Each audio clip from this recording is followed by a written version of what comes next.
नमस्ते। आज के इस एक्सप्लेनर में हम एक बहुत ही दिलचस्प और सच कहें तो बेहद अहम मुद्दे पर बात करने वाले हैं। हमारा पर्यावरण और सतत विकास। एक छोटे से तालाब की दुनिया से लेकर ग्लोबल सस्टेनेबिलिटी तक हमारे आसपास के ये जटिल सिस्टम कैसे काम करते हैं, इसे समझना वाकई एक शानदार सफर होने वाला है। तो चलिए बिना किसी देरी के सीधे मुद्दे पर आते हैं। सबसे बुनियादी लेकिन एक बहुत गहरे सवाल से शुरू करते हैं। हमारा पर्यावरण असल में है क्या? जब हम पर्यावरण शब्द सुनते हैं तो अक्सर दिमाग में सिर्फ पेड़ पौधे, नदियां और पहाड़ ही आते हैं ना, है ना? लेकिन क्या ये सिर्फ इतना ही है, या इसमें वो सब कुछ शामिल है जो हमारे इर्द गिर्द मौजूद है और हम पर सीधा असर डालता है? आज हम पर्यावरण की इसी आम समझ को थोड़ा और गहराई से एक्सप्लोर करने वाले हैं। आज की हमारी इस चर्चा का एजेंडा काफी सीधा है। हम शुरुआत करेंगे कि पर्यावरण क्या है, फिर इसके घटक और प्रकारों को समझेंगे। इसके बाद देखेंगे कि मानव और पर्यावरण का रिश्ता समय के साथ कैसे बदला है, हमें सतत विकास की आवश्यकता क्यों है, और अंत में पर्यावरण अध्ययन का महत्व क्या है। तो चलिए पहले भाग से शुरू करते हैं। पर्यावरण क्या है? देखिए, अंग्रेजी का शब्द एनवायरमेंट फ्रांसीसी शब्द एनवायरोनर से आया है, जिसका सीधा सा मतलब होता है घिरे हुए या आसपास। इसे थोड़ा और आसानी से समझने के लिए चलिए एक तालाब और उसमें तैरने वाली मछली का उदाहरण लेते हैं। हम पर्यावरण को दो हिस्सों में बांटकर देख सकते हैं। पहला है मछली का अपना आंतरिक पर्यावरण, यानी उसके शरीर के अंदर का सिस्टम जो बाहर के बदलावों के बावजूद काफी हद तक स्थिर रहता है। और दूसरा है उसका बाह्य पर्यावरण, यानी वो तालाब जिसमें वो तैर रही है। वहां का तापमान, ऑक्सीजन का स्तर और बाकी जीव लगातार बदलते रहते हैं, और कोई भी जीव हमेशा अपने इसी बाहरी पर्यावरण के साथ लगातार इंटरैक्ट करता रहता है। अब आगे बढ़ते हैं भाग 2 की तरफ, पर्यावरण के घटक और प्रकार। ये जो बाहरी पर्यावरण है ना, ये मुख्य रूप से दो चीजों से मिलकर बनता है: अजैविक यानी निर्जीव घटक और जैविक यानी सजीव घटक। जैविक घटकों में वो सब आता है जिसमें जान है, जैसे पेड़ पौधे, इंसान, जानवर और छोटे छोटे माइक्रोब्स। वहीं अजैविक घटकों में धूप, बारिश, तापमान, नमी और गैसों जैसी चीजें शामिल हैं।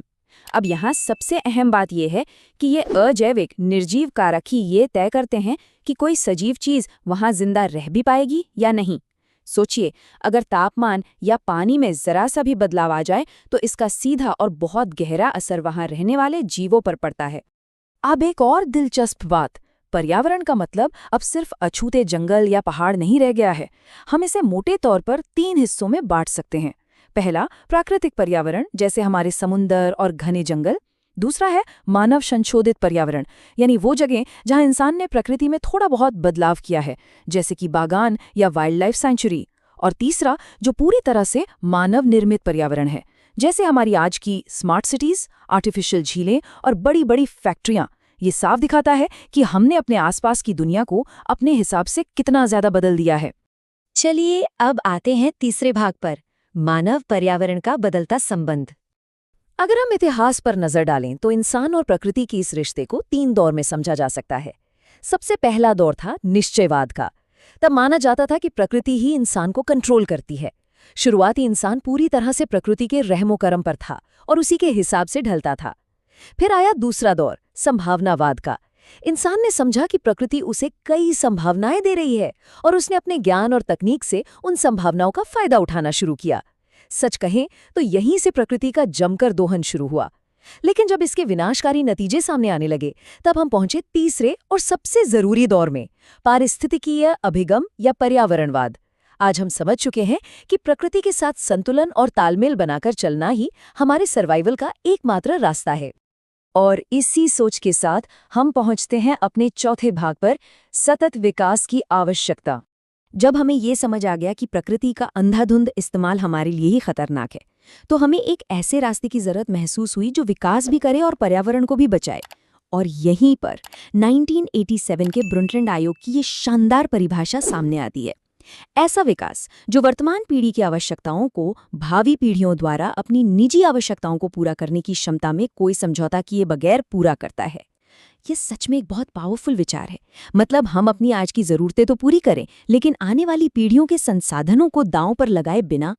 अगर हम वास्तविक सतत विकास यानी सस्टेनेबल डेवलपमेंट की बात करें तो ये मुख्य रूप से 3 पिलर्स पर टिका है: पारिस्थितिक, आर्थिक और सामाजिक आयाम। जहां ये तीनों आपस में मिलते हैं और एक दूसरे को बैलेंस करते हैं, बस वही सच्चा सतत विकास है। इसका सीधा सा मतलब है कि हमें इकोनॉमिक ग्रोथ भी चाहिए, समाज में समानता भी चाहिए और साथ ही अपनी प्रकृति को भी बचाना है। इनमें से किसी एक को भी इग्नोर करके हम एक सुरक्षित भविष्य की कल्पना नहीं कर सकते।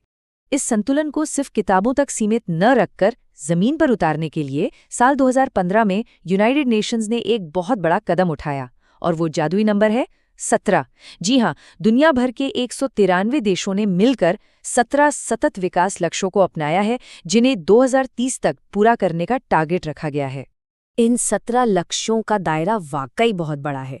इनमें दुनिया से गरीबी और भुखमरी को पूरी तरह खत्म करना, हर इंसान तक साफ पानी और सैनिटेशन पहुंचाना और अफोर्डेबल क्लीन एनर्जी सुनिश्चित करना शामिल है। इसके साथ ही सेफ शहरों का निर्माण, क्लाइमेट चेंज के खिलाफ तुरंत एक्शन लेना और हमारे जंगलों और महासागरों के इकोसिस्टम को बचाना भी इसी का हिस्सा है। ये सब दिखाता है कि इंसान की बुनियादी ज़रूरतों से लेकर पूरे इकोसिस्टम के सर्वाइवल तक हर एक चीज़ आपस में कितनी गहराई से जुड़ी हुई है। और अंत में भाग 5, पर्यावरण अध्ययन का महत्व। तो ये सब जानना और पढ़ना हमारे लिए इतना जरूरी क्यों है? देखिए, इन बड़े ग्लोबल गोल्स के साथ साथ कुछ बहुत ही गंभीर जमीनी हकीकतें भी हैं। आज हम ग्लोबल वार्मिंग, ओजोन परत के क्षरण और क्लाइमेट चेंज जैसे बड़े मुद्दों से जूझ रहे हैं। औद्योगिकीकरण से हमने विकास तो किया, लेकिन इससे प्रदूषण और संसाधनों की कमी जैसी भारी समस्याएं भी पैदा हुईं। और एक आंकड़ा जो आपको वाकई सोचने पर मजबूर कर देगा, वो है हमारी जनसंख्या का। अकेले भारत में दुनिया की करीब 16% आबादी रहती है, जबकि हमारे पास दुनिया की सिर्फ 2.4% जमीन है। जरा सोचिए, इतनी कम जमीन और इतना भारी जनसंख्या का दबाव। इसीलिए आज पर्यावरण को समझना सिर्फ एक सब्जेक्ट की पढ़ाई नहीं है, बल्कि ये हमारे वजूद को बचाने के लिए सबसे जरूरी टूल बन गया है। तो अब सबसे बड़ा सवाल ये है कि क्या हम अपने प्राकृतिक संसाधनों को बचाते हुए भी अपने विकास के लक्ष्यों को हासिल करने का कोई दूसरा बेहतर रास्ता खोज सकते हैं? ये हमारे आज के समय की सबसे बड़ी चुनौती है। पर्यावरण सिर्फ हमारे आसपास का कोई घेरा नहीं है, ये हमारा जीवन है। इस पर हमें बहुत गहराई से सोचना होगा। आज के इस एक्सप्लेनर में बस इतना ही। मिलते हैं अगले विश्लेषण में।